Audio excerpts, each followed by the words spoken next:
네, 안녕하십니까. 네, 반갑습니다. 예. 자, 9988로 인사드립니다. 음, 네, 안녕하세요. 자, 인사하실 분들, 네, 자, 인사하면서 넘어갈까요? 네. 자, 반갑습니다, 여러분. 어서 오십시오. 네. 자, 굿모닝 작전, 네, 7부 순서를 맡고 있는 김동엽입니다. 예. 자, 어서 오십시오. 네, 환영합니다. 예. 자, 이제 손을 흔들었는데 무슨 포즈로 흔들었는지 의미가 없네요. 예. 자, 부끄러우니까 얼굴 빨리 줄여가지고, 예. 이게 뭐야. 제가 지금 보니까 생각이 나는데, 제가 그 야구를 보면은, 예. 이제 야구 얘기로 시작할까요? 여러분, 프로야구 응원팀들 다들 있으시죠? 예, 프로야구 응원팀? 예, 이거 있으실 것 같은데,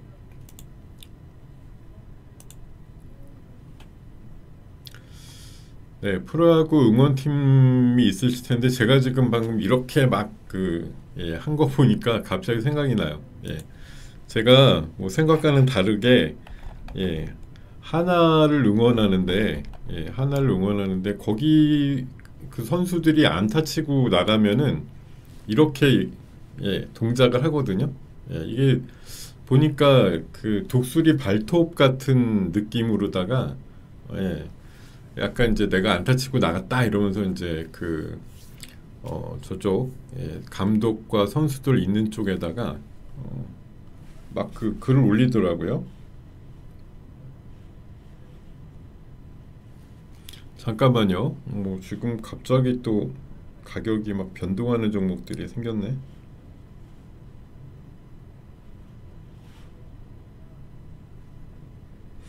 오, 이게 뭐야? 움직임이 조금 있을 건가 말 건가? 예, 잘 모르겠습니다만 살짝 움직임이 나왔는데 자, 어쨌든 네, 여러분과 함께 진행하는 여러분들 응원팀들 있으시지 않아요? 예, 그 동작들 말 따라하시고 그런 분들 가끔 계시던데 예, 좀 재미있게 살자 이런 의미로 예, 지금 갑자기 손동작 하면서 생각이 나서 잠깐 말씀을 올렸고요. 자, 좋습니다. 저 여러분들 오늘 시장은 아침에 한 16포인트가 마이너스가 나기도 했었는데 이런 부분들이 조금 예, 그 1시간 정도 지나면서 시장이 다시 좀 안정화되면서 예, 코스피 중심으로는 플러스까지도 나오면서 시장이 조금 변모하고 있는 상황인데 예, 코스닥은 또 2차 전지라든가 이런 쪽이 좀 약하면서 바이오도 조금 약하고요. 그러면서 지수가 쉽게 플러스로 돌진 못하는 그런 상태를 좀 보이고 있습니다. 자, 여러분들 지금 소리는 잘 들리시죠? 네. 자, 소리 잘 들린다? 1번 좀 부탁드릴게요. 1번. 잘 들리시거든 1번 몇 분만 좀 눌러봐 주세요. 네. 네네네. 한 서너 분만 누르시면 돼요. 네. 자, 감사합니다. 예, 예, 예. 예. 네네. 자, 9988의 의미는 예, 방금 친절하게 올려주시는데 예, 맞습니다. 예, 99세까지 팔팔하게 참 굉장히 어려운 조건인데 예, 그렇게 살 수 있으면 얼마나 좋을까 그런 염원을 담아가지고 여러분과 함께 하고 싶은 마음에서 계속 인사를 그렇게 나누고 있습니다. 자, 오늘 시장에 대해서 좀 짚어드리는 그런 시간 갖도록 하겠습니다. 자, 뭐, 늘 보면은 오늘 시장에서 결국은 돋보이는 이슈는 뭐였나요? 상법 개정과 관련된 이슈였다고 봐도 되겠죠? 네, 관련해서 이 상법 개정이 지금 1차가 됐고 2차까지 됐는데 다음 달에 이제 3차를 예정하고 있는데 3차에 나올 얘기들 이런 것들이 오늘 좀 선반영되는 분위기가 살짝 있었다 이렇게 말씀드리고 예, 금리 인하의 확률은 여전히 미국에서 약 80%대 확률로 유지가 되고 있습니다. 한미 정상회담의 뭐 여운이 아직도 남아 있죠. 관련해서 뭐 조선주 중심으로는 그래도 예, 움직임들이 나오고 있다. 뭐 그 밖에도 또 여타 섹터들도 움직일 거라고 생각이 들고요. 다만 이제 세제 개편의 모호함은 아직도 남아 있고 AI 버블론이 오늘 엔비디아 실적으로 완벽하게 뭐 씻겼다 이렇게 보기가 조금 애매한 뭐 그런 느낌이 살짝 만들어져 있습니다. 요거 후속으로 계속 말씀을 드리도록 하죠. 이런 얘기들이 있었고요. 오늘 네 제가 수익 플러스 시간에 말씀드렸던 이슈는 이제 선박 엔진과 관련된 섹터랑 아이폰 17이 다음 달 9일이면 공개가 되기 때문에 이 두 가지를 말씀을 드렸는데 사실 엔진은 어제도 이거 어제 내용에 속해 있던 겁니다. 3년치 계약이 끝났고 3년치 그러니까 일감이 있다는 얘기죠. 지금 중국의 러브콜 우리 국내 조선에 대한 수요도 이제 꽤 많은데 선박 엔진에 대해서는 이제 중국에서도 우리나라 엔진을 굉장히 원한다 이래가지고 3대 엔진 업계가 있어요. 여기 사실 STX 엔진은 얘네들은 선박보다는 오히려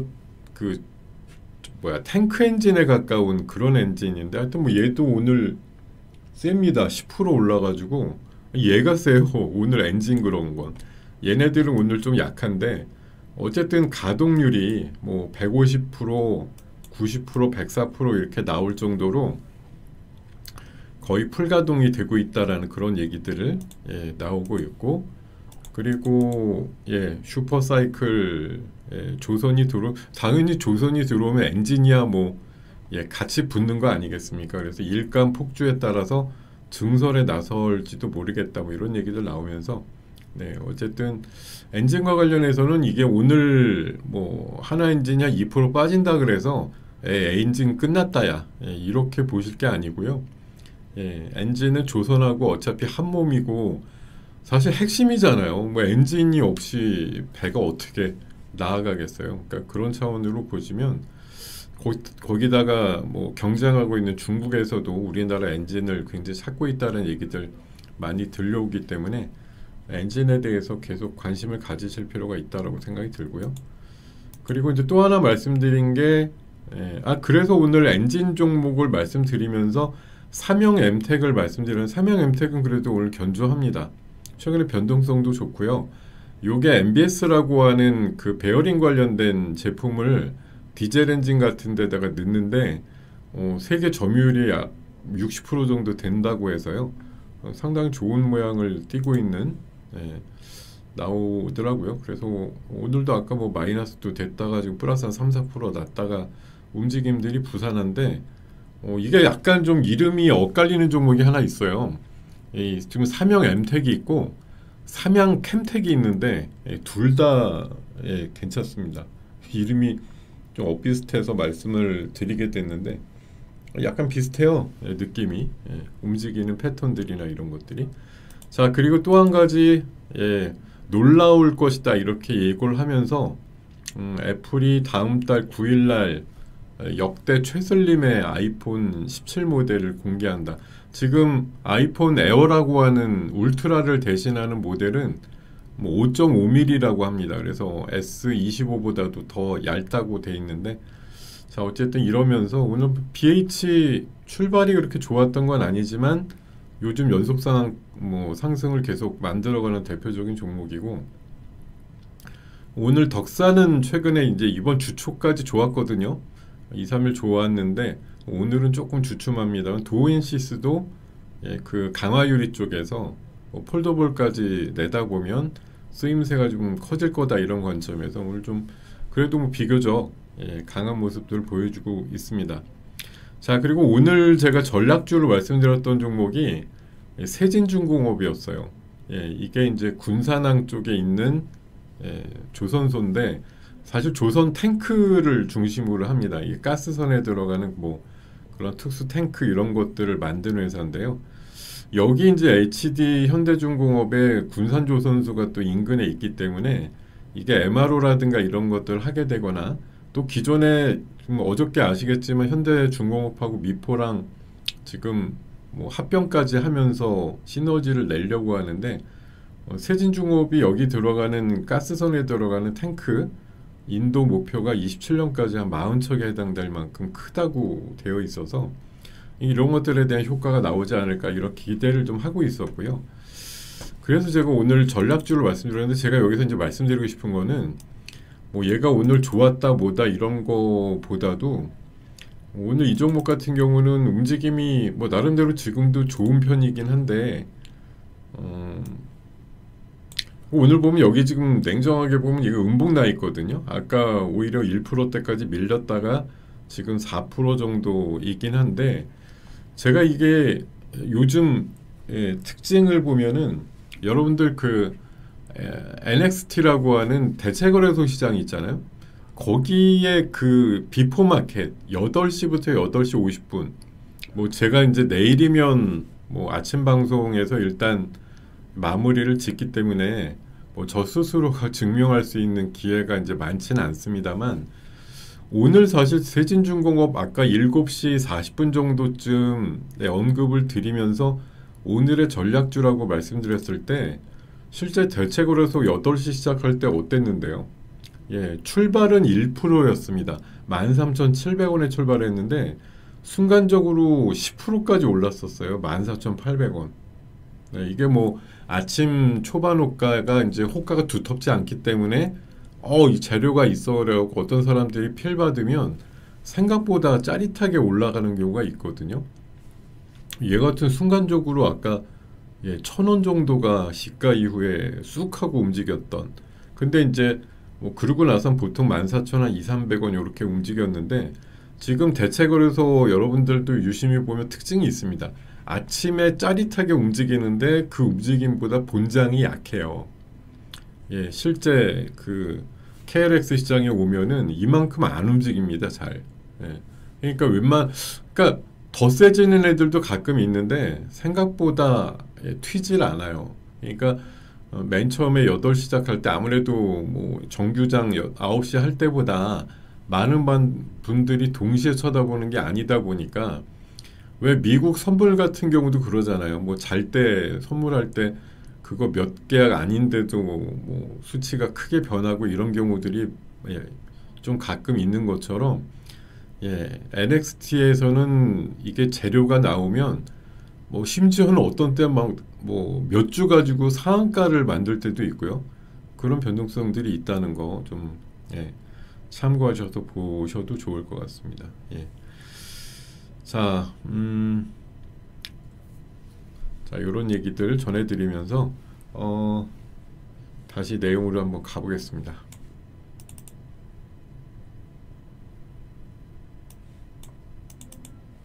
제가 오늘 보기에 뭐 앞으로 조선소 쪽에 이제 MRO가 지금 원래 현대 계열이 있고 또 하나 계열이 있고 이번에 추가될지도 모른다 그래갖고 강하게 올라가는 게 또 삼성중공업하고 에센시스 같은 게 같이 좀 페어로 왜냐면 에센시스가 삼성중공업에서 뭐 분사란 개념은 좀 그렇고 어쨌든 거기 사업부에 있던 게 이렇게 떨어져 나와가지고 만들어진 회사이기 때문에 요즘 뭐 삼성중공업도 MRO 원래는 초기에는 뭐 가담하지 않는다 그랬다가 워낙 그 마스가라고 하는 이제 판이 커지다 보니까요.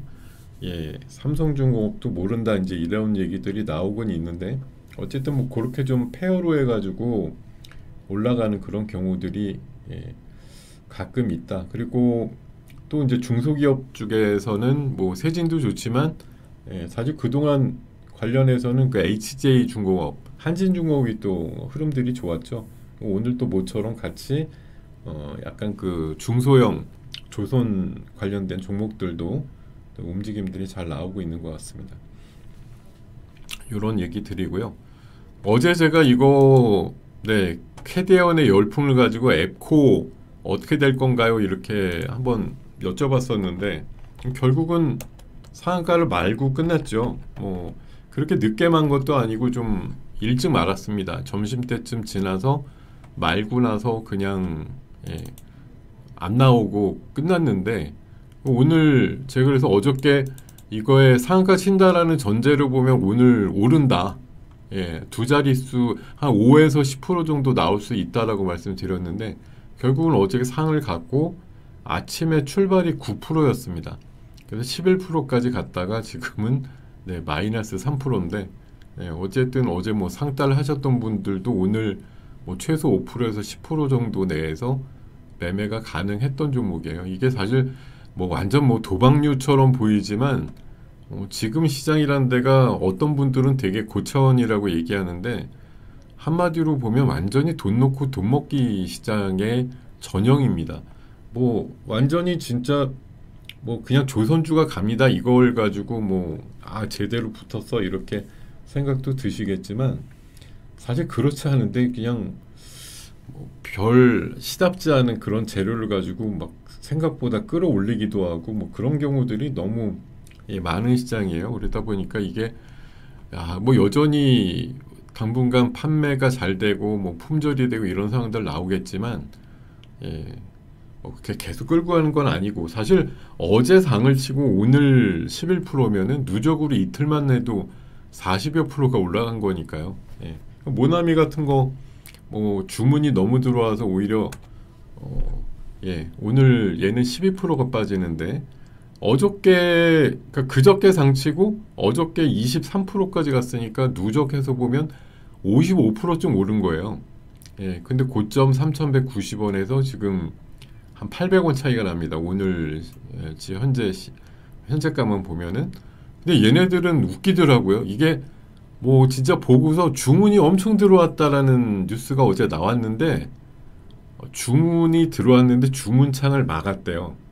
너무 주문이 많이 들어와서 그게 캐파 때문인지 아니면 뭐 비슷하게 이렇게 고급지게 만들어야 손해나는 장사라서 그런 건지 모르겠습니다. 원래 뭐 그런 식으로 가져가는 서명 팬들은 그게 뭐 원가 생각하고 만들겠어요?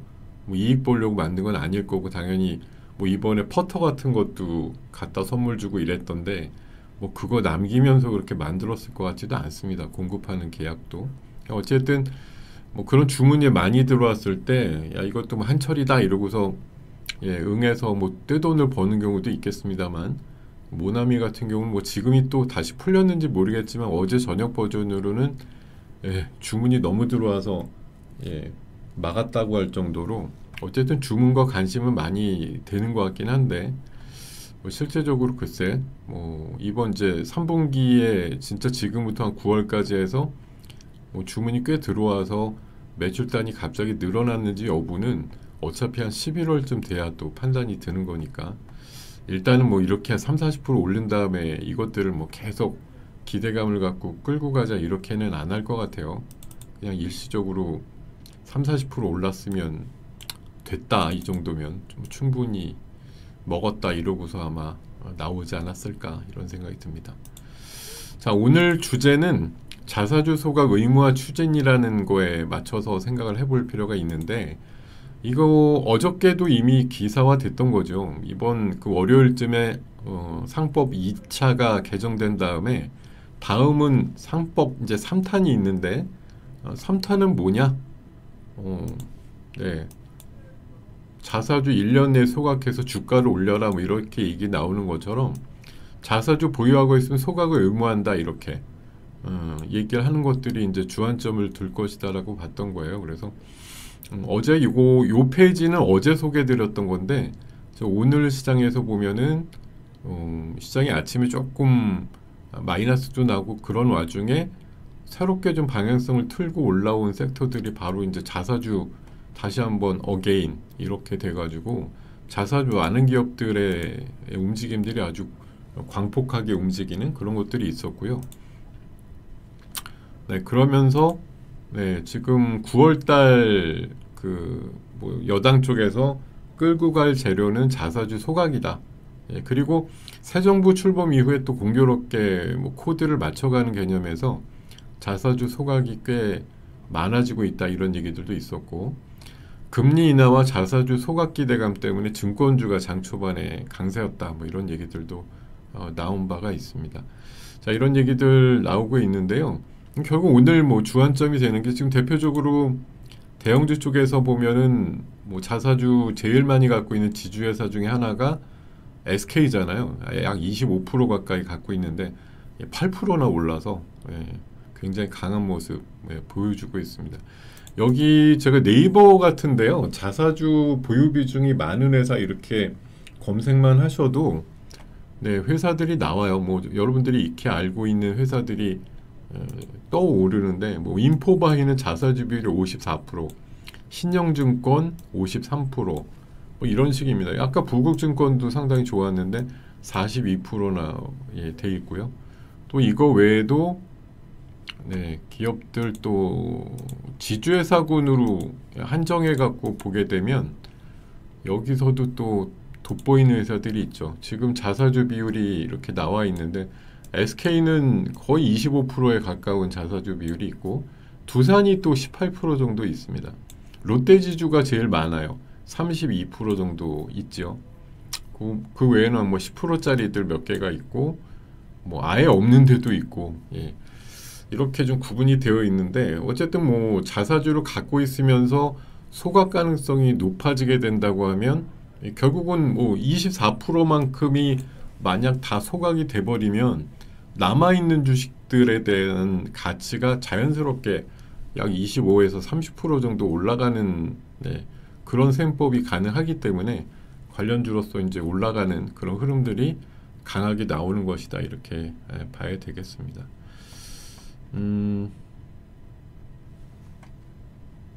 네, 그렇게 보시면 되겠고요. 그리고 네, 오늘 엔비디아 이슈가 좀 이 시장에 이게 어떤 식이냐에 대한 부분이 예,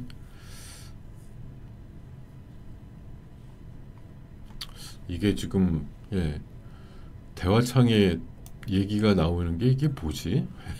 예, 지금 우리 방에서 나온 얘기인가요, 이게? 예.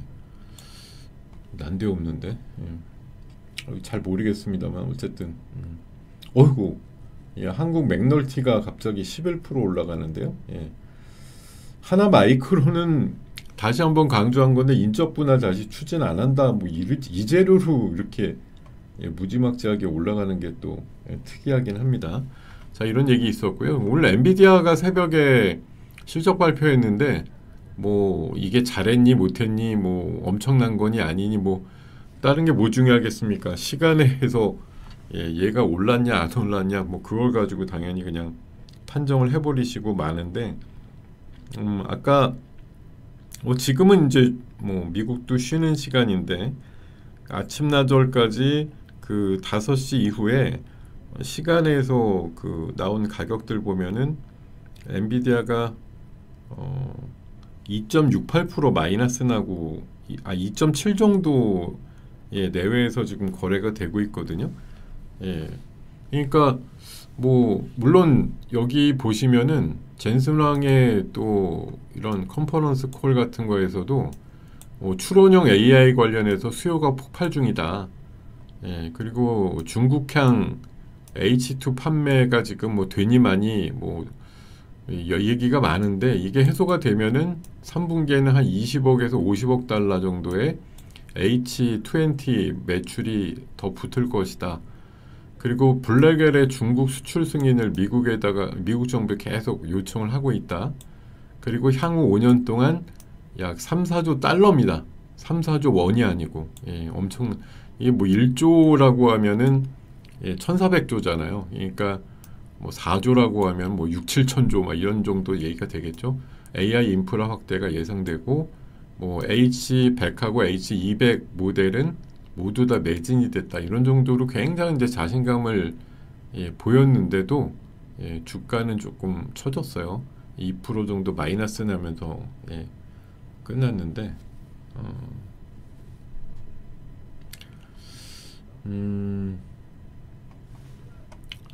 하여튼 이런 상태입니다. 근데 이걸 가지고 뭐 오늘 지금 보면 하이닉스가 그렇다시 플러스가 나요. 네, 지금 삼성전자는 뭐 7만원 고 내외에서 아직까지는 좀 예, 일으키지 못하고 있습니다만 저는 이게 AI 버블이 그러면 예, 해소가 안 된 거냐 그런 거에 대해서 좀 생각을 해봐야 될 것 같은데 저는 예, 어느 정도 해소는 됐다고 생각하거든요. 이 엔비디아가 열심히 영업을 한 결과 이런 정도 데이터를 보여줬다는 건 예, 나름대로 성과를 좀 보여줬다고 생각을 해요. 개인적으로는. 근데 뭐 시장에서 지금 간밤에 오늘 새벽 사이에 엔비디아 실적 가지고서 뭐 받아든 성적 갖고서는 뭐 만족 못한다 이런 반응이 나오고 있습니다만 저는 또 오늘 밤 돼서는 분위기가 또 얼마든지 바뀔 수 있다고 생각이 듭니다. 왜냐하면 전반적인 숫자 자체가 한마디로 시장에서 뭐 그렇게 생각하는 거죠. 돈을 더 벌었어야 되는데 못 벌었어 이렇게 찍어 누른다기보다는 오히려 해석의 문제에 있어서 미국 정부와 뭐 중국 간의 어떤 다툼이거나 이견 뭐 이런 것들 때문에 더 팔았어야 되는데 못 팔았다. 그리고 뭐 젠순항이 어쨌든 뭐 트럼프 설득이든 뭐든 해가지고 일정 부분 또 판매를 바로 할 수 있게끔 태세가 전환된 부분도 있거든요. 그래서 그런 것들 생각해 보면 결국 뭐 싸우고 하지만 엔비디아가 주도하는 그 뭐 약간 저사양이겠죠. 뭐 완전히 고급 사양은 못 팔더라도 중국을 향한 그런 매출단이나 이런 것들은 그렇게 막 꺾일 것 같지 않다 이런 생각이 좀 듭니다. 생각보다는 엔비디아 실적은 양호했다라고 저는 생각을 하고 있어요. 다만 뭐 이게 소폭이기 때문에 이게 그동안 한 2, 3년 동안 엔비디아가 AI 이슈 나올 때마다 보여줬던 뭐 매출단의 그 상승치라고 하는 게 엄청 낮다라는 거죠. 뭐 보통 막 100%씩 막 올라가고 이랬으니까 이게 지금 몇 프로 안 되네 이렇게 하니까 사람들이 생각보다 별로 뭐 숫자가 안 좋았어 이렇게 생각하시는데 그게 아니라는 거죠. 그리고 지금 막 이제 코인주들이 올라가요. 지금 이창용 한국은행 총재가 스테이블 코인 관련해 가지고 관계부처와 논의 중이다 이런 속보 내용이 뜨면서 뭐 KCT라든가 뭐 다날도 좀 아까 좀 셌었고 이런 것들 움직임이 살짝 또 보이고 있습니다. 이런 그림들 나오고 있고 오늘 지금 뭐 앞서서도 설명 들으셨겠지만 일부 그 반도체 소부장 쪽에서 작은 애들이 이렇게 확 튀는 경우가 있는데 요거 지금 뭐 엔비디아 대안이라 그래서 중국의 모 업체 뭐 매출이 뭐 한 분기인가 만에 뭐 50배가 늘었다며요. 그거하고 약간 비즈니스 관계가 좀 있다라고 하는 그런 기업들 몇 개가 지금 굉장히 세게 올라가는 상황들이다. 이렇게 정리를 드리고요. 자, 그리고 저는 오늘 이 부분은 아마 언급하시는 분이 거의 없었을 거예요. 이게 지금 50조 정도 규모의 첨단 전략사업 기금이 연내 출범한다. 그리고 BDC라고 하는 관련 법안도 국회 통과됐다라는 뉴스가 나왔는데 사실 생각보다 지금 주목도가 굉장히 떨어집니다. 이게 과거 정권에서도 여러 번 추진했던 거에 사실 이름만 바꿔서 다시 하는 것하고 진비 없는 상황인데 결국은 뭐 여기 지금 목록이 나옵니다만 뭐 인공지능, 반도체, 바이오, 백신, 방산, 로봇, 수소 뭐 할 것 없이 미래 첨단 전략 사업과 관련된 이런 기업에 지원하는 기금을 만들어서 펀딩을 하자는 얘기예요. 영업가 기업이 뭐 연구해가지고 뭔가 성과를 낼 수 있게끔 국민 차원에서 밀어주자 이제 이런 얘기입니다. 자, 민간 연계해가지고 5년 동안 최대 100조 원 지원할 거고 이 BDC라고 하는 요거는 내년도 3월 달에 시행 예정이다 이렇게 얘기가 나오고 있는데요. 뭐 제가 다른 것보다도 이제 과거 정권에서도 비슷한 내용들을 늘 얘기를 했단 말이에요. 벤처기업 키우자 이런 얘기부터 해갖고 첨단 전략 사업을 좀 고도화하자 이런 욕구는 늘 있었기 때문에 관련해서 이런 이제 펀딩 작업이나 대규모의 투자라든가 이런 것들은 늘 있어 왔는데 과거의 사례를 어느 분이 이렇게 정리해 놓으신 게 있어서 보면은 이제 BDC의 이제 특징은 비상장 벤처기업 우리가 흔히 말하는 옛날 버전으로 보면 뭐 엔젤 투자라고 하죠. 아직 상장 안 했는데 나중에 회사가 뭐 나름대로 좀 성과를 일으켜가지고 상장되면 대박 이런 식으로 표현될 수 있을 만한 옛날에도 한창 엔젤 투자가 뭐 굉장히 붐을 이뤘던 때도 있었거든요. 지금 그런 것과 이제 유사한 개념이에요. 그래서 과거 정권 때 모태펀드 확대라고 하는 13년도 모델도 있었고 그때 창업과 벤처주 단기 급등했었다. 그리고 그 뒤에 5년 뒤에 혁신 모험 펀드라고 뭐 조성한다 이런 얘기 나올 때 또 역시 벤처 캐피탈 강세가 나왔다고 얘기를 하고요. 그리고 얼마 전에 뉴딜 펀드라고 또 얘기가 나왔을 때 그때도 창투사라든가 뭐 운용사, ETF 운용사 이런 것들이 급등했던 사례가 있다는 거죠. 그래서 제가 이번에 결국은 이게 그 의미가 축소되면 안 된다고 생각을 하는 것이 생각보다 이게 의미가 있어요. 왜? 대통령의 1호 공약이었다는 거죠. 이게 아마 유세를 다니면서 뭐 얘기를 했던 것 중에 1호 공약이 BDC라고 하는 이런 거를 도입을 하겠다, 자본시장법 개정을 하겠다 이렇게 했는데 결국은 뭐 몇 달 만에 개정이 돼서 BDC를 도입하게 됐다 이런 얘기고요. 자, 지금 주요 수혜주로 뭐 해당 기사라든가 분석 보고서를 통해서는 미래세 벤처 투자 같은 그 대형 VC, 또 DSC 인베스트먼트, 뭐 HB, LB 뭐 이런 식으로 창투사 개념들이 있죠. VC 벤처 캐피탈 얘네들 쪽이 수혜를 받을 거다라고 되어 있는데 물론 증권주도 해당이 됩니다만 이번에 그 증권주는 여기 관련된 그 운영 주체라고 할까 여기에서 좀 제외됐어요.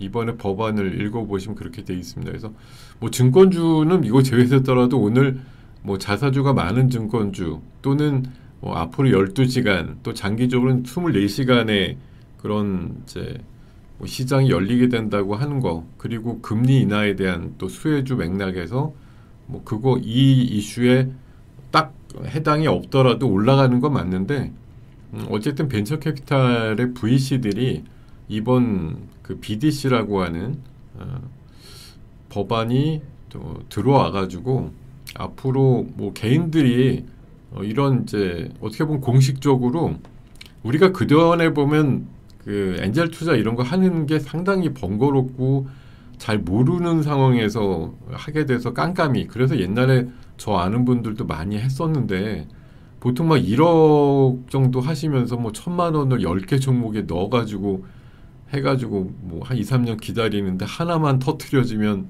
나머지 9개가 상장을 못해도 뭐 그럭저럭 수지가 맞는다 이렇게 얘기했던 옛날 얘기들이 있었거든요. 지금은 이거를 이제 거의 뭐 공식화하겠다는 얘기로 보시면 되겠고요.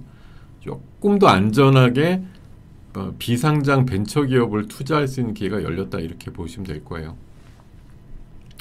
벤처 캐피탈이 오늘은 뭐 이렇게 아주 세진 않습니다. 물론 증권주들이 워낙 자사주 소각 이슈라든가 뭐 이런 것들에 입각해서 뭐 장이 결국 오른다면 증권주가 당연히 수혜주다 이런 맥락에서 자사주를 많이 갖고 있는 기업들 중심으로 강세긴 한데 VC들은 사실 지금 별로 움직임은 없습니다. 그래서 저는 아까 미래세 벤처가 한 6,000원 언더에 있을 때 조금 뭐 매수해볼 만하지 않나 그렇게 의견은 드리긴 했었는데요. 생각보다는 지금 반응이 그냥 조금 소소하다. 근데 제가 이런 인사이트를 가지고 말씀드리는 게 다른 분들은 지금 뭐 이런 VC에 대해서는 지금 거의 아마 생각이 없으실 거예요. 이런 거 뭐 통과가 돼가지고 앞으로 얼마나 조성이 돼갖고 벤처 캐피탈들이 뭐 득을 볼 수 있거나 아니면 또 그런 이제 초기에 투자 들어가서 대박의 어떤 성과를 내고 엑시트를 하게 되는 결과들이 얼마나 나올까에 대해서 물론 뭐 상상이 잘 안 되죠. 다만 뭐 제가 보기에 대통령이 1호 공약으로 이걸 추진하고 싶었다라는 데 주안점을 두시면 앞으로 정책적으로 신사업에 대해서 밀어주는 그런 상황들 속에서 결국 이런 뭐 펀드 같은 것들이 도입되고 이랬을 때 여러분들이 꼭 어떤 새 정부 들어서 뭐 이게 한번 해보고 싶어라고 해서 추진을 강하게 드라이브를 걸잖아요. 그런 거 무조건 1호 가입하시고 이래야 됩니다. 성과가 제일 좋을 때예요. 나머지 그 뒤에 후속으로 2호, 3호, 4호, 5호 이렇게 나오는 것들은 1호보다 성과가 좋을 수가 없어요. 기본적으로 1호가 나오는 게 만약 있다고 하면 BDC 1호가 나오거든 여러분들 꼭 한번 인볼브 해보시면 좋겠다 이런 생각 듭니다. 자, 그리고 뭐 시장이 오늘 다행히도 뭐 자사주 많은 기업들 중심으로 해서 강세를 띠기도 하고 그래서 일견다행이긴 한데 최근에 해외 뭐 증시를 바라보는 눈이라든가 이런 것 쪽에서 약간 이제 돌출 발언들이 나와요. 뭐 그 부자 아빠 가난한 아빠가 뭐 거기 출연했던 모 인사가 뭐 세상에 둘도 없는 폭락의 시간이 임박했다 뭐 이런 얘기들도 얼마 전에 한 바도 있습니다만 자 일본도 지금 잔치가 끝났다 프랑스도 초유의 사태가 터졌다 뭐 이런 얘기들이 어제 저녁 기사로 좀 나왔는데 자 지금 일본은 내년도 국채이자만 13조 엔이다 13조 엔이라는 건 예, 우리나라 돈으로 환산하면 뭐 거의 한 10배 보면 되겠죠 130조 국채 이자로만 내는 게 130조다 그리고 프랑스 같은 경우는 역시 국가부채가 엄청나게 많아서 지금 일설에는 어저께 물론 찌라시성이겠지만 네, IMF 구제금융설이 돌기도 했었거든요. 예, 되게 골 때리죠. 예. 하여튼 뭐 이런 상황들이 나올 수도 있다고 얘기를 하고 있어서 참 이게 금리가 내려서 뭐 이런 부분들을 좀 완화시킨다 이런 의미도 있지만 결국 그만큼 지금 뭐 부채들을 갖다가 쓴 경우 우리나라도 나름대로 그 국가 부채가 뭐 OECD 평균이라든가 이런 것에 비해서 그렇게 많은 나라는 아니었는데 예, 최근에 뭐 어쨌든 뭐 지원금도 그렇고 뭘 하든 예, 국가 부채가 계속 커지고 있는 상황들이거든요. 예, 나중에 어떻게 이게 감당이 될 건가 하는 수준에 있어서는 이제 걱정이 또 되는 부분이 있습니다. 딴 나라들도 저렇게 예, 걱정을 하고 있는 예, 분위기들이 역력하게 기사로 나오는 걸 보면 뭐 향후 지금 우리가 이제 금리 내린다고 해서 막 예, 일단은 좋아하지 않습니까? 좋아하는 국면인데 그게 과연 금리를 왜 내릴까 생각해 보면 역시 활력을 잃고 있는 경제와 뭐 기업에 대한 이제 버팀목 관점에서 그렇게 하는 것인데 그 이해를 그렇게 해버리면 아주 좋지 나이스하죠. 근데 예, 일각에선 분명히 또 장을 핸들링하는 사람들 입장에서는 어떤 생각을 하게 될 거냐. 우리는 그냥 뭐 좋은 게 좋은 거지 이렇게 해석을 하고 말잖아요. 근데 그렇지 않습니다. 지금 시장은 안 좋으면 안 좋은 대로 그걸 예상해서 극으로 밀어붙였을 때 돈을 벌 수 있는 그런 기회들도 열려 있단 말이에요. 시장이 늘 뭐 주식은 갖고서 오르기만 해야지 돈 번다 이런 세상이 아니지 않습니까? 최근에도 사실 지수가 올라갈 때 개인들 조금 일찍 플레이했다고 저는 생각이 드는데 뭐 일찍 인버스 고버스 하셔갖고 뭐 적지 않게 손해를 보고 계신 분들 얘기를 최근에 많이 듣거든요. 그러니까 이런 일들이 비일비재하게 있다는 거죠, 진짜로. 예.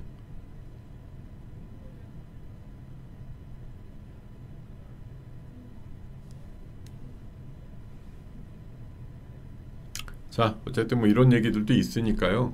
조심하셔야 되는 구간도 분명히 멀지 않은 시기에 온다. 저는 계속 말씀을 드리고 있는데요. 뭐 물론 뭐 딱 그 당일이라고 볼 수는 없는데 저는 예, 금리가 뭐 오늘 이제 금통위에서는 동결을 했죠. 어차피 뭐 미국이 먼저 한 것도 아니고 먼저 한 건 우리나라죠. 지금 우리나라와 미국과의 금리 차이가 거의 한 2% 나니까 미국이 한 뭐 이론적으로 한 서너 번 내려도 사실 우리 금리가 더 낮거든요. 예, 우리가 좀 먼저 내린 바가 있어서 아마 뭐 미국이 9월 달에 진짜 금리를 내려도 아마 더 내릴 수 있나 이거에 대해서 좀 고민이 되는 상황이 아닐까 이렇게 생각을 하고 있습니다. 자, 그리고 이번에 이제 대통령이 미국 가면서 중국에다가 이제 특사단을 띄웠어요. 예, 아무래도 좀 뭐 그래도 설명도 해야 되겠고, 그죠? 예, 근데 가서 느낀 건 뭐 결론적으로 한한령의 해제에 있어서 너물산이 남았다 이런 얘기고, 뭐 중국의 반응이 그렇다는 거죠. 예, 반중 정서, 그러니까 중국에 대해서 굉장히 싫어하거나 이제 미워하는 그런 예, 감정들에 대해서 좀 조치가 필요하다는 말이 좀 웃기긴 한데 어쨌든 좀 누그러뜨릴 수 있는 방안들을 좀 뭐 모색을 해달라 이런 요구를 했나 봐요. 예, 그러면서 제가 이거 지난번에 기사로 한번 나와서 소개해드릴 때 야 이거 분명히 연기될 것 같은데 이런 생각을 예, 잠깐이나마 말씀을 드렸던 기억이 있는데 역시나 예. 지난 그 4월달, 5월달에도 뭐 약간 인디 밴드 같은 데들이 중국에서 공연한다 그래갖고 한 번 이슈가 됐었는데 결국 그 뒤에 연기됐다고 안 하기로 했다고 다 했었거든요. 근데 이번에 뭐 케플러라고 하는 나름대로 좀 인지도가 있는 아이돌 그룹인데 뭐 될 것처럼 그랬는데 결국은 또 안 됐어요.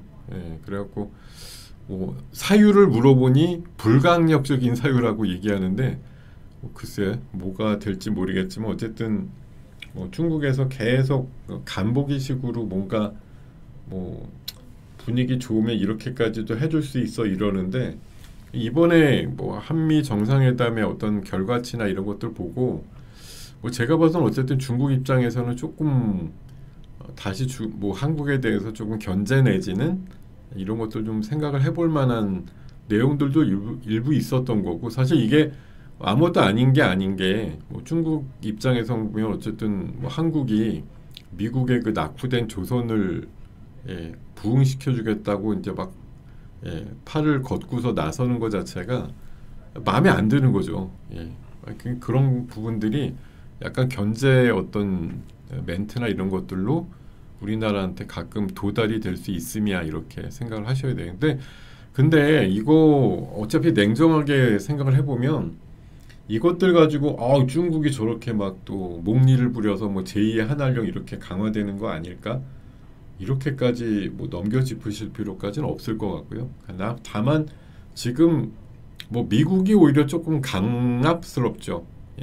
우리나라에 대해서 뭐 트럼프가 농담 반인지 모르겠지만 미군 기지 아예 다 오라고 얘기하는 거 땅을 임대 개념이 아니라 그냥 소유의 개념으로 달라 이렇게 얘기한 게 뭐 일설에서는 그런 얘기 하더라고요. 영원히 주한미군은 철수를 안 하겠다라는 포석인 거냐 뭐 이렇게 받아들이시는 분도 있고 우리나라 땅인데 이걸 미군들 쓴다고 이걸 영구 뭐 저쪽에다 줘버리고 이런 게 말이 되느냐 이런 이제 내용들도 있고요. 하여튼 뭐 내용들의 버전이 조금 하여튼 차이가 있습니다만 어쨌든 지금 중국도 뭐 미국 그러니까 이게 그거예요. 우리가 뭐 대통령도 스스로 얘기를 했듯이 흔히 말해서 뭐 방미경중이라고 할까요? 그러니까 안미경중이라고 하죠. 안미경중. 안보는 미국한테 맡기고 경제는 중국한테 더 힘을 쓴다. 이제 이런 식으로 좀 간 게 계속 진행될 수 없음이고 어느 나라도 결국은 다 만족을 못 시키는데 한쪽으로 이제 손들어 앉으면 한쪽 편으로 내 편이 될 거야 아니면은 반대편으로 갈 거야 이런 거를 계속 요구를 받는 상황.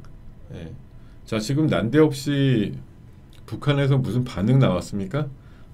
JST나랑 좋은 사람들 이런 것들도 분봉이 치고 올라가는데 뭐 사실 어제 아침 버전만 해도 북한에서 좋은 반응 안 나왔잖아요. 그 비핵화에 대한 망상을 버려라 뭐 이런 식으로. 근데 어떤 분들은 그거 듣고서도 그렇게 얘기를 해요.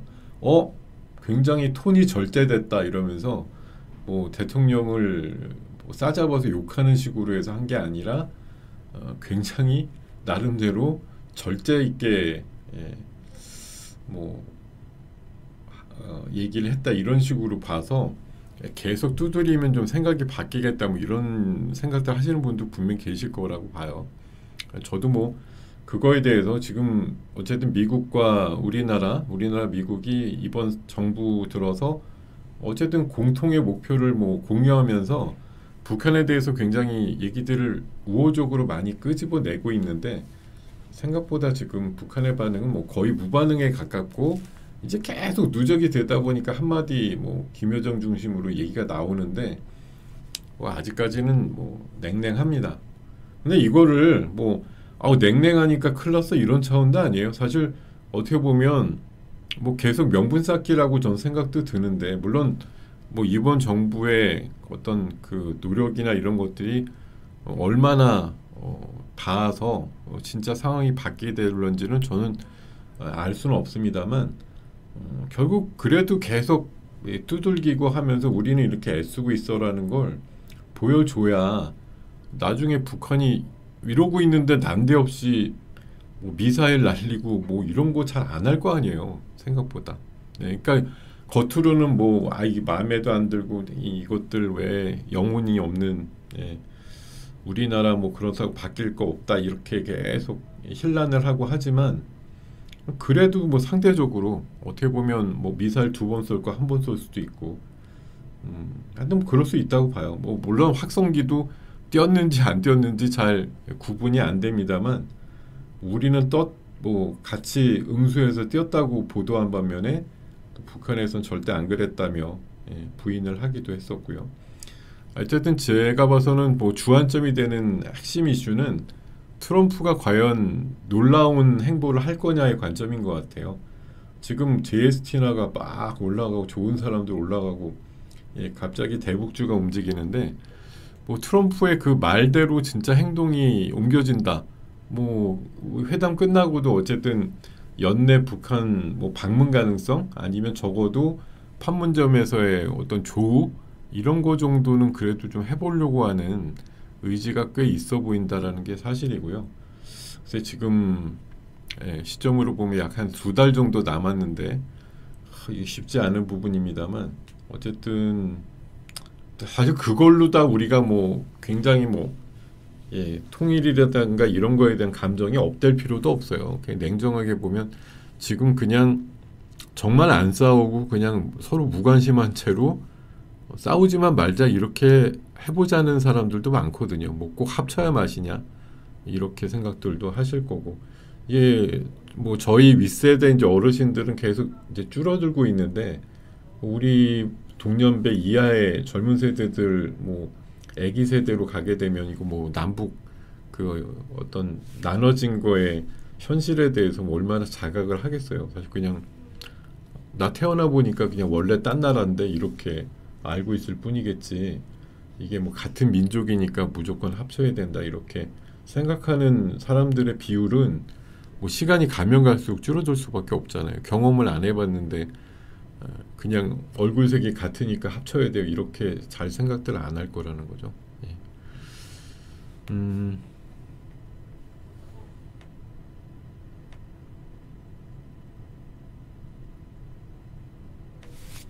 네, 조금 있다가 말씀을 드려볼게요. 자, 그리고 뭐 노란봉투법, 네, 어쨌든 결과가 처음에는 약간 글쎄 이것도 약간 샘플 비슷하긴 한데 뭐 현대차 회장님 아니 잘하시는 것 같은데 왜 고소를 당하지? 네이버 노조도 본사교섭을 압박을 하고 있고 결국 사용자가 누구냐를 명확하게 가리고서 그 사람하고 얘기를 하고 싶다라는 그런 논리죠. 근데 뭐 약간의 또 다른 단체에서는 설문조사를 해보니까 주한 외국 기업 36%가 사업을 줄이든지 뭐 떠나든지 이렇게 생각을 하고 있다라는 그런 내용들도 얘기하는데 결국은 뭐 이해관계를 갖고서 너무 심한 거 아니냐 그런 관점도 있고 이 정도도 충분히 감내 가능하다 뭐 이런 생각들도 하시는 것 같아요. 자, 어쨌든 법은 통과가 됐고 뭐 해보고 나서 어떤 현상들이 다음 고친다고 했으니 나중에 뭐 좀 수정이 될 수도 있다라는 생각이 들기도 합니다. 자, 그리고 바이오 산단을 오송에다가 한 2조 정도 이상 쏘다가 붓는다 이런 얘기들 나와 있고요. 그 조선은 항상 여러분들 이것도 보셔야 돼요. 이게 조선주가 더 가냐고 질문이 나오는데 오늘 사실 뭐 결과론이지만 현대중공업하고 미포조선 합치는 거에 대해서 뭐 많은 리포트는 비교적 긍정적으로 써놨는데 해당되는 기업의 주가는 지금 후졌단 말이죠. 오히려 그냥 모기업이 되는 뭐 한국조선해양이나 이런 것들은 차라리 괜찮은데 그거 말고도 뭐 조선기자재 쪽에서도 훌륭한 주가를 만드는 기업들이 꽤 있어요. 근데 당장 그 뭐 합병 이슈에 중심이 됐던 기업들의 주가는 좀 약하다 이런 거고 그리고 이제 마스가에 이어서 캐나다의 그 12척의 그 잠수함 규모로 보면 한 60조 된다고 엄청나게 큰 규모죠. 이게 캐나다 수주 60조 잠수함 사업인데 여기에 뭐 리스트에 올랐다고 이제 최종 후보 이런 거에 올랐다면서 이제 관련주들 어제 또 오늘도 일부 종목들 여전히 움직이고 있고 또 트럼프 행정부에서 이게 약간 법을 바꿔야 되는 문제인데 원래 미국은 미국 내에서만 만든 배만 사용하게끔 돼 있다고 합니다. 근데 이걸 이제 우방이 되는 뭐 다른 나라 이제 콕 집어서 보면 우리나라겠죠. 우리나라에서 만든 배도 미국 선박으로 인정해준다 이렇게 할 수 있는 법의 변경이 가능하다고 하면은 국내에서 그러니까 우리나라에서 생산한 배도 미국 가면 그냥 미국 배 이렇게 되는 식으로 변환이 가능하게 될 거라는 그런 얘기들이 나오고 있습니다. 자, 이런 얘기들 나오고 있고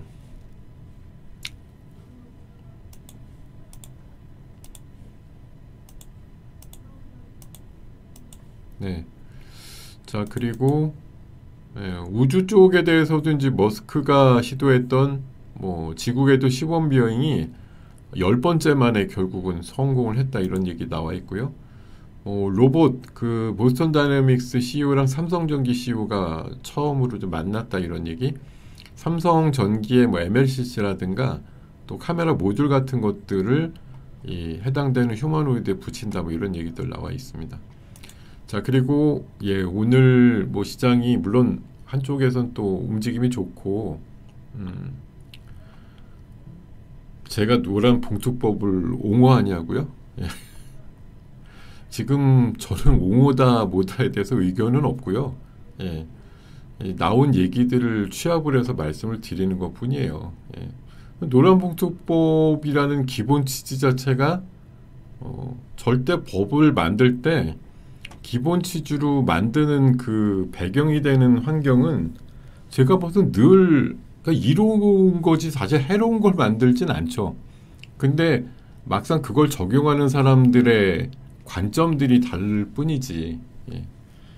법 자체가 뭐 악법일 수도 있겠지만 저는 뭐 법 자체가 그냥 아예 어이없다 이렇게 생각은 안 들거든요. 근데 다만 거기에 뭐 독소조항도 있고 뭐 원래 취지대로가 있겠죠. 뭐 흔히 말해서 그동안에 법 구절 그대로만 보면은 어쨌든 노사 간에 뭐 양쪽이 있으면 사보다는 당연히 노 쪽이 약자인 게 맞는 거 아니에요. 기본적으로 쓰는 사람하고 그 안에서 고용돼서 일하는 사람하고의 관계가 대등하기가 쉽지가 않은 게 뭐 그렇고 우리나라 같은 또 하청의 재하청 이런 문제에서 또 파급되는 여러 가지 이슈들이 있었을 건데 뭐 그걸 또 뭐 하나의 또 뭐 귀족 노조화돼 있는 현재 대형 노조들하고 이제 같이 견줘서 생각해 보면 결국 뭐 대형 귀족 노조만 좋은 일 시키는 거 아니냐 그런 시각도 분명히 있어요. 그래서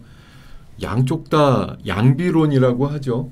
어떤 법안을 놓고도 이게 뭐 무진장 잘못됐다부터 무난하게 괜찮다까지 여러 의견이 있습니다. 저는 사실 어디 한 군데라도 뭐 치우칠 생각은 별로 없는데 어쨌든 이게 노사 간에 이 법을 놓고 보는 관점이 영 다르다는 거죠. 만든 사람은 당연히 오히려 이번에 고용부 장관 얘기하는 거 보세요. 노사 간의 갈등이 훨씬 줄어든다고. 왜냐하면 첨예하게 붙기 전에 알아서 잘할 거야 이런 얘기들 뭐 그런 식으로 해석하는 사람들도 있고 지금 딱 나오는 현실을 보면 보란듯이 또 뭐 회장을 고소하고 또 뭐 이런 스트라이크를 좀 강화시키려고 하는 그런 그림들도 있단 말이에요. 그러니까 이게 처음에 이렇게 이해관계가 붙는 법들이 나왔을 때 어느 정도 그 뭐랄까 노이즈 같은 것들이 있기 마련이에요. 이게 결국은 정착이 되거나 뭐 어떤 상황이 되려면 시간이 좀 필요할 것 같아요. 그게 또 이제 비용으로 보이겠죠. 누군가에는. 이런 얘기들 드리고요. 제가 이제 내일도 하지만 다음 주부터 제가 일단 가칭 김동엽의 주식 먹방이라고 약간 좀 싸 보이긴 하는데 이름을 그렇게 고쳐볼까 생각을 하고 있는데 적어도 당장 이름을 못 고치더라도 후반부 돼서는 이제 먹방 리스트라 그래서 종목에 대한 관점을 좀 갖고 가보자 하는데 자 오늘 제가 눈에 띄는 거 아침에 보면서 보니까 비나텍 너무 좋고 삼형 엠텍 아까 그 엔진 쪽 분야에서 굉장히 돋보이는 기업이고 세진중공업도 예, 제가 봐선 좋아요. 예, 그리고 YJ링크라고 요것도 표면 실장 기술 관련된 종목인데 요거 그래프가 너무 이쁜 데다가 오늘 리포트도 살짝 나왔는데 지금 뭐 거래량이 지금 그렇게 폭발은 아니지만 YJ링크 한번 예, 그래프 너무 이쁘게 잘 만들어 놨어요. 예. 이 녀석 한번 유념해서 보실 필요가 있다 생각 들고요. 자, 지금 시간이 많지는 않은데 제가 어저께 이 시간을 억지로 내 가지고 이 차세대 반도체 패키징 산업전을 갔다 왔는데 예, 솔직히 생각보다 한마디로 말씀드리면 예, 약간 마이너급 행사예요. 같이 가서 이게 이제 서울에서 안 하고 수원에서 했기 때문에 뭐 집에 가는 길에 가본 거긴 하고 재작년에 가서 제가 좀 인사이트가 생겼다고 생각해서 갔는데 생각보다 상장사가 많지 않더라고요. 그냥 짜잘한 뭐 다 해서 한 180개 기업이 있긴 했으나 진짜 삼성전자 하이닉스도 부스는 있어요. 근데 와 제가 놀랐어요. 하이닉스 글쎄 부스가 꽤 큼지막하게 있는데 그 안에 아무것도 없어. 그냥 거기 여자 직원분만 이렇게 훤칠하게 크신 분이 하나 이렇게 안내 데스크 같은 데 서 있고 뒤에 그냥 이렇게 패널 같은 거 몇 개 걸어 놓은 거 말고 내용이 너무 없어서 진짜 놀랬거든요. 근데 그 뒤에 한참 그 뒤편에 가면 삼성전자 부스가 또 있어요. 와, 예, 서로 짠 거 같이럼 내용이 없는 거예요. 예, 진짜로. 삼성전자 하이닉스가 너무 사실 어떻게 보면 제일 주인공이 될 법한 앤데도 가서 보니까 해놓은 게 거의 없고 또 상장 기업이 예년에 제가 뭐 AI 엑스포라든가 이런 거 가봤을 때 상당히 많이 있었는데 이번에 보니까 뭐 한 대여섯 개 이 정도밖에 없고 제가 거기서 유일하게 지난번 AI 엑스포에서 만난 분이 있어가지고 우연히 그게 상장사 본부장님인데 거기 부스를 행사마다 와서 챙기는 분이 있더라고요. 그래서 그 양반하고 눈이 맞아가지고 아니 저번에 뵌 분이네 이러고서 한 잠깐 얘기를 했는데 뭐 메이저급 회사들이 이런 뭐 지역에서 열리는 산업전에는 잘 안 나온다. 그러니까 작은 회사들이나 이렇게 나오지. 뭐 그런 얘기들 하시더라고요. 그래서 열려면 최소한 킨텍스나 코엑스에서 열리는 산업전에 가야지 의미가 있겠다 이런 생각이 들었고 제가 이거 오늘 좀 정리를 해가지고 내일 아침에 수익 플러스 시간에 이제 마지막 순서에서 좀 얘기 드리면서 내일 유튜브 시간 우리 구몬 작전 7부 순서에 그냥 반도체 패키징을 좀 공부해서 말씀을 드리려고 하니까 오늘 조금 시간상 못다한 거는 내일 말씀을 드릴 테니까 오늘 좀 기대했던 분들한테 죄송하지만 내일 마저 좀 들어주시면 감사하겠다 이런 말씀 드리겠습니다. 생각보다 저는 법 전문이 아니라서 자유민주주의 국가 중에 하는지 안 하는지 몰라요. 근데 정부에서 만들면서 글로벌 스탠다드라 그랬으니까 아예 없지는 않겠죠. 딴 나라는 안 하는데 우리나라만 만들지는 않았겠죠. 뭐 세계적으로 하는 데가 있으니까 뭐 참고해서 만들었겠죠. 얼마나 근데 제가 저번에 그랬잖아요. 암참이나 유럽 상위 같은 데가 왜 이 법이 통과되면 막 우려를 표하느냐. 미국이나 유럽의 웬만한 나라들은 이런 거 비슷한 거 안 하는 거 아니야? 이렇게 말씀을 드렸었는데 그때 저도 뭐 정확한 법이 어느 정도 나라에서 운용이 되는지는 잘 모릅니다. 법 전문가가 아니라서. 자, 12시 29분까지 시간이 흘렀는데 내일은 반도체 패키징 산업전에 대한 관점에서 다시 한번 공부해가지고 돌아오도록 하겠습니다. 자, 지금 끝나려고 할 때 보니까 역시 코인주들 그 한은 총재 발언 때문에 강세를 띠는 것으로 보이고요. 뭐 그런 거 말고는 뭐 주력은 어쨌든 오늘 움직임은 뭐 조선주들 쪽하고 또 일부 반도체 종목들도 움직임이 있습니다. 이런 것들 위주로 해서 좀 보시면 되겠네요. 자, 내일 다시 11시 반에 뵙도록 하죠. 네. 자, 오늘 시간 이렇게 마무리하겠습니다. 여러분들 수고 많으셨고요.